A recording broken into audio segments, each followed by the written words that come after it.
let me start by saying that, I have been following this Arab transformation process in a fascinated way. I was very happy at the outset.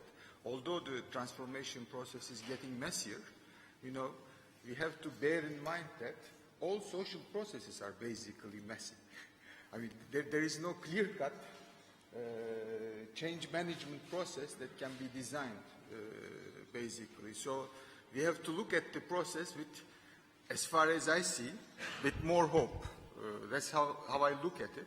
And as Mr. Minister has shown, regarding the measures about social inclusiveness, regarding measures about social protection, we all know what needs to be done. The problem is how we are going to do it. And that's what we need the politicians for, basically. And I think these are hard decisions. These are not easy decisions, but these are the decisions that the politicians need to take at the end of the process. I mean, I know that this deep distrust within the societies are making matters worse. Same thing in Turkey. We are now in a Kurdish transformation process, in a process of reconciliation with the Kurds in Turkey.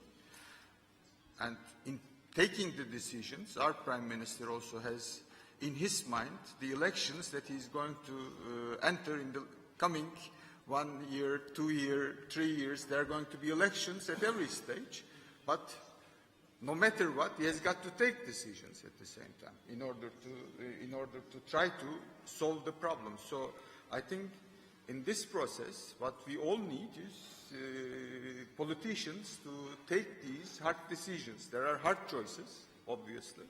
This is the first thing that I think we have to bear in mind. We have to be hopeful. I mean, all social processes are like this.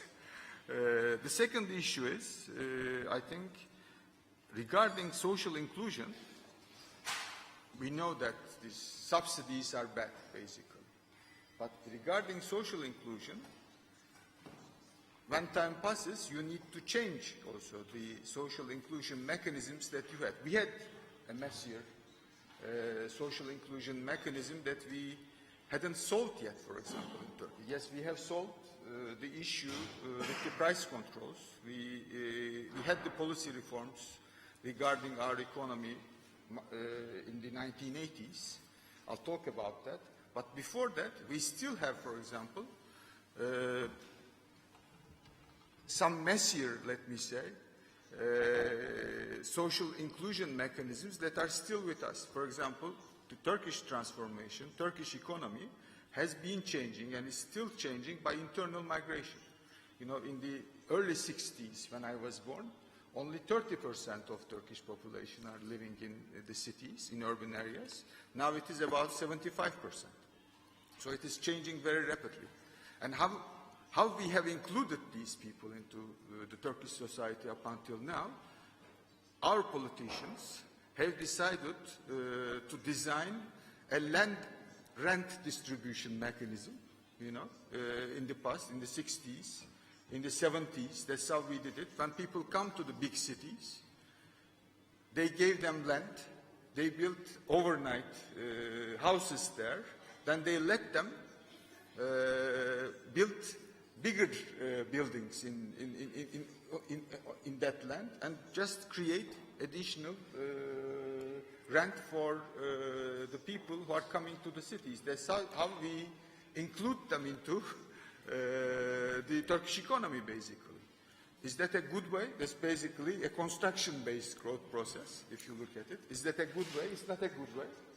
It's not an efficient way of doing things, but social processes are messy.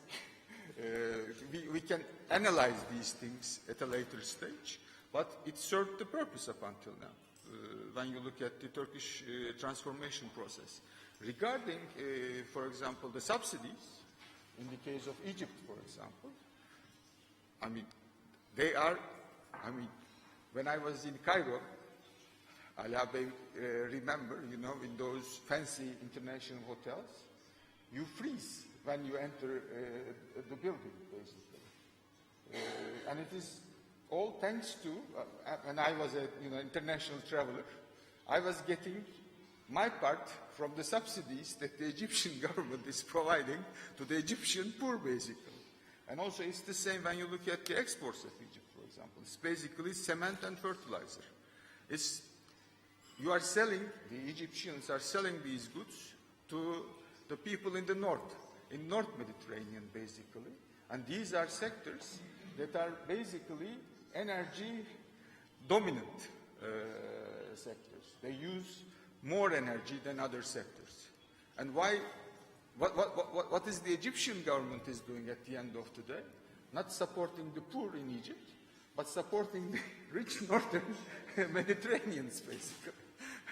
It's just providing subsidies for the people living in the North Mediterranean. So we know that this process, is inefficient. And I think what is important here, if the issue is about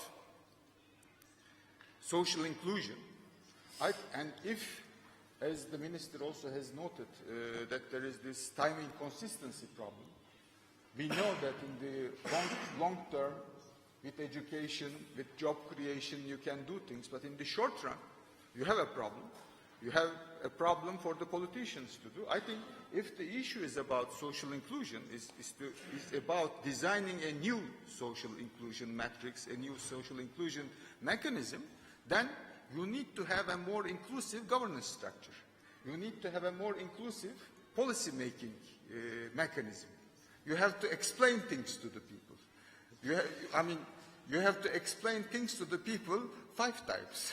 If there's not enough, 10 times you have to explain these things to the people, and that's what politicians in the northern Mediterranean are usually doing. They're explaining things. So I think what we need in our geography, we need politicians, subordinated, with more patience. Explaining things over and over again of why they are going to do this thing in that way and not in the other way. And explaining the thing that this, for example, the subsidies in Egypt is only a mechanism to support the rich northerners in the case of in the case of the Mediterranean region, basically. So I have some more things to say, but let me stop here. Maybe you ask me more.